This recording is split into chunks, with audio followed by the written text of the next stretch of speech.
Hello, friends.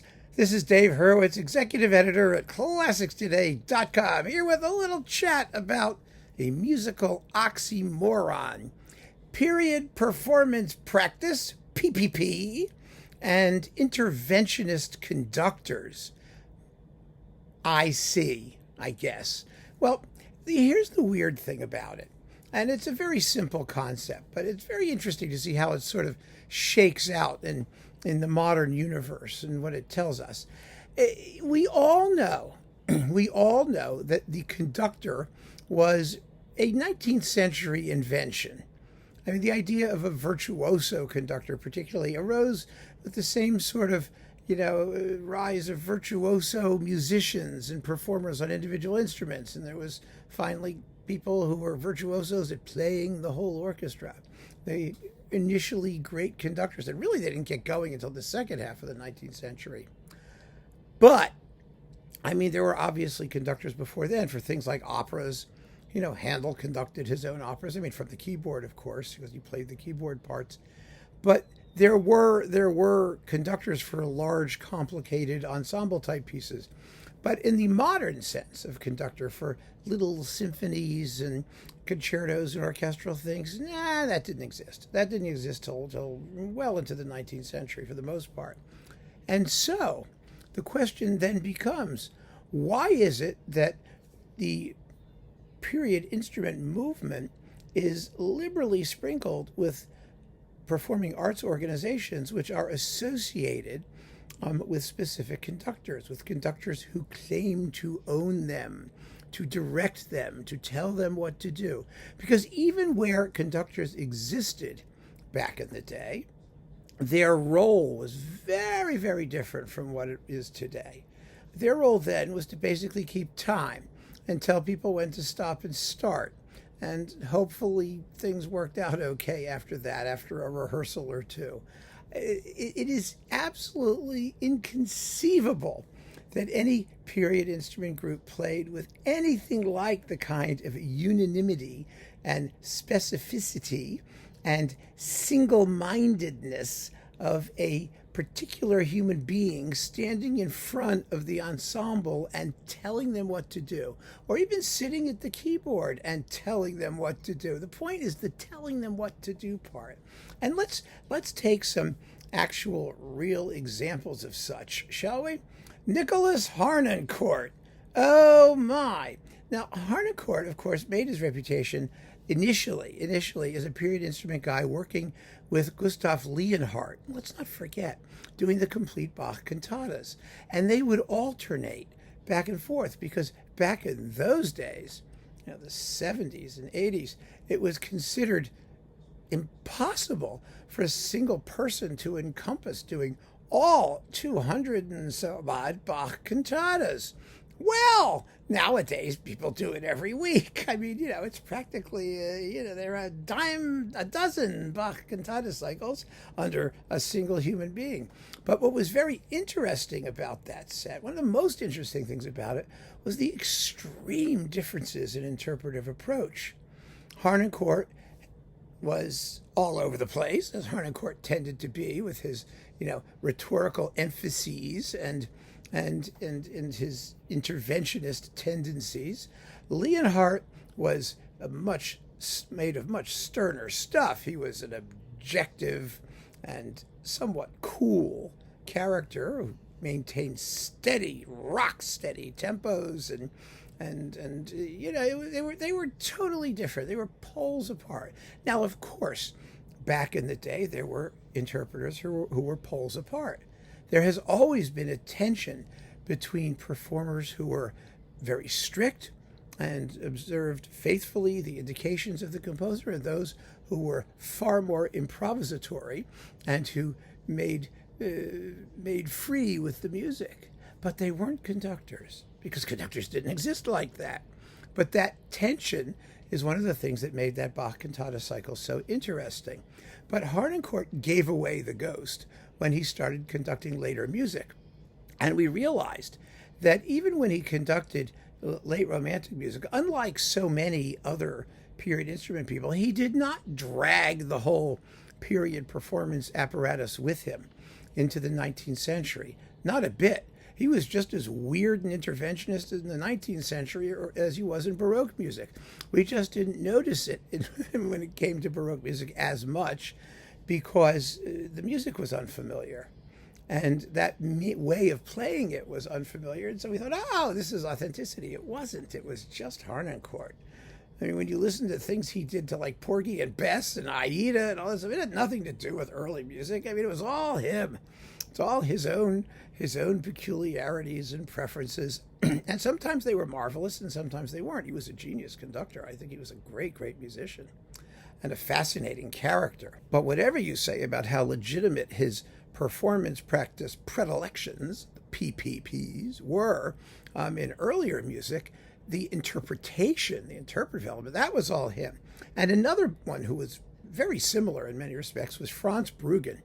I always thought that Bruggen wanted desperately to be like Leopold Stokowski or someone like that because he was always, he waved his hands around and he had his little group and all that, but he was milking them like a farmer milks a cow. I mean, he was squeezing and pushing and prodding. Hey, sometimes it was marvelous. I'm not judging, the results that these people got. My point is simply that what they are doing is something that really was not done back in the day. It couldn't be done back in the day. The musicians wouldn't have put up with it. Can you imagine? I mean, remember Beethoven was conducting things when he was deaf. Obviously, he could only intervene in a very limited capacity in what his musicians were doing. And the idea that these agglomerations of freelancers were going to submit to the will of a single person. Sticks didn't really exist until much later. I mean, it's kind of crazy. It's just not the way music operated. And we know that. And they don't care. And it just fascinates me. It really fascinates me. Even orchestras, for example, the Mannheim Orchestra, for example, it was incredibly famous in Mozart's youth, in Mozart's day, as the greatest orchestra in Europe. It was a court orchestra, and it was operated by the Stamitz family and others, Kannebich, and everybody who was anybody who was not one of the first Viennese school group was in Mannheim, practically speaking.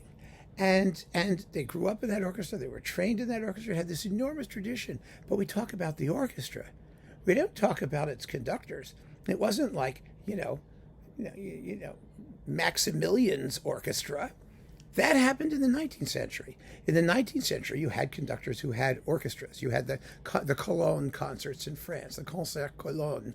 You had Pas de Loup. You had L'Amoureux. You had all these people who were like conductors or impresarios or things like that, and they had orchestras named after them. I mean, Beecham had his own orchestra at one point, in the Beecham Opera Society or whatever. These rich people or people who could organize musical events in the 19th and early 20th centuries, the orchestras or ensembles or the series took on their personalities, their characteristics.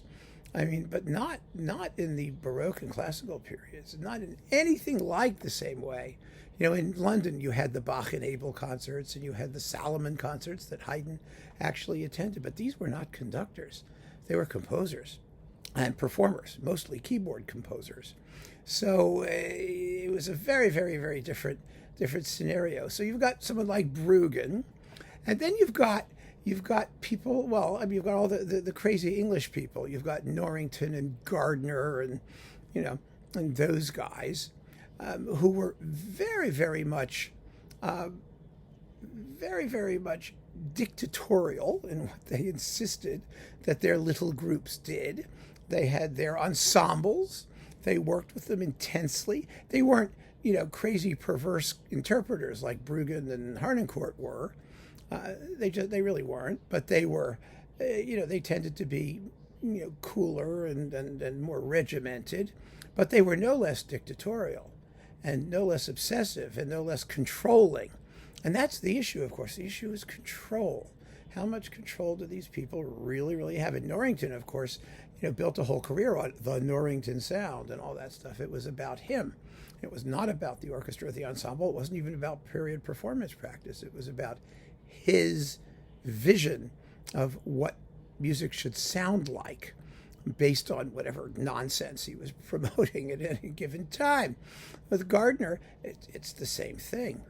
And it's very interesting to note how unsuccessful Gardner has been conducting normative ensembles, not because he can't play romantic music or doesn't know romantic music, it's because those orchestras won't put up with his method. I mean, that's really the bottom line. People do not want to be dictated to the way these guys had an opportunity to dictate.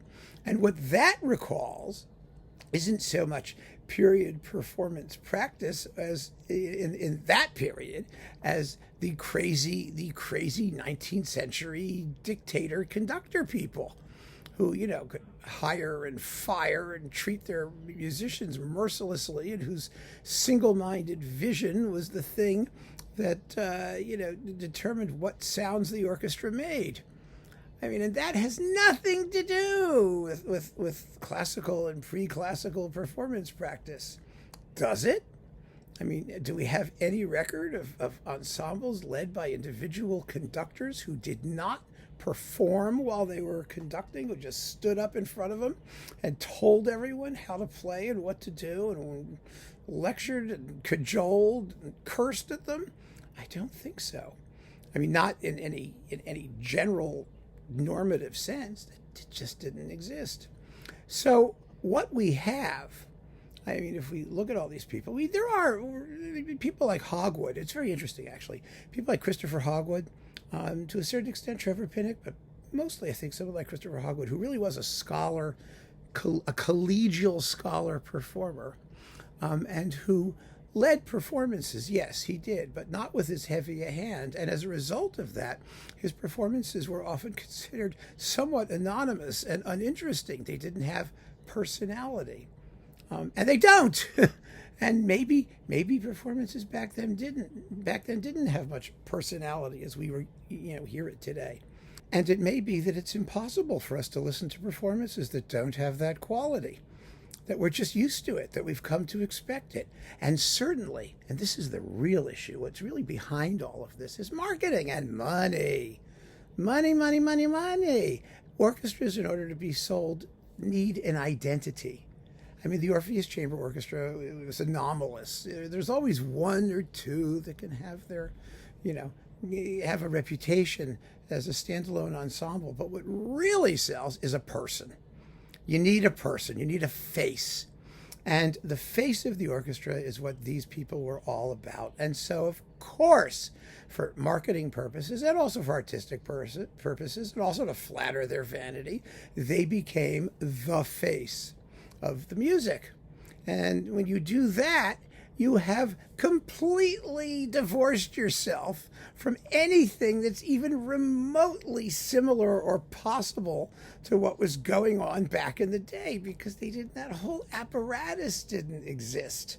I mean, you need mass media, you need electronic media, you need instantaneous communications, you need people doing world tours. There was no face. Bach had no face. I mean, it's fascinating when you really think about it. The way people talk about Gardner this or Norrington that or Bruggen this or Leonhardt or Harnoncourt or any of these people, any of them, they all have face, and we don't.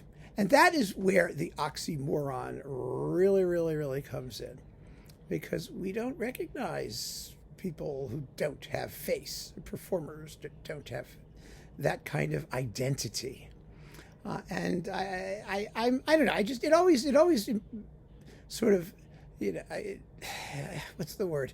It befuddles me when I see these people talking about how authentic they are, and some guy gets up and says, well, my interpretation is authentic. It's me. It's all me.